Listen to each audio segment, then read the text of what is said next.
Hello दोस्तों, नमस्कार। ममता मिश्रा के यूट्यूब चैनल पे सबका स्वागत है। दोस्तों आइए, शीतला सप्तमी आ गई है। शीतला सप्तमी आने वाली है। शीतला सप्तमी का एक बहुत सुंदर से सोहर किसी किसी के यहाँ आषाढ़ में पूजा होती है, किसी किसी के यहाँ सावन में।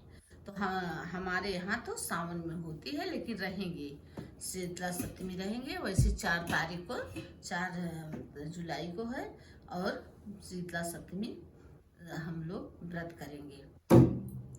आइए, एक बहुत सुंदर एक बाझिन अपने मैया से, शीतला मैया से कितना अरज लगा रही है। आइए सुनते हैं इस गीत के माध्यम से कैसे है दोनों, देखते हैं। आइए चलते सुनते हैं।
तनी बचन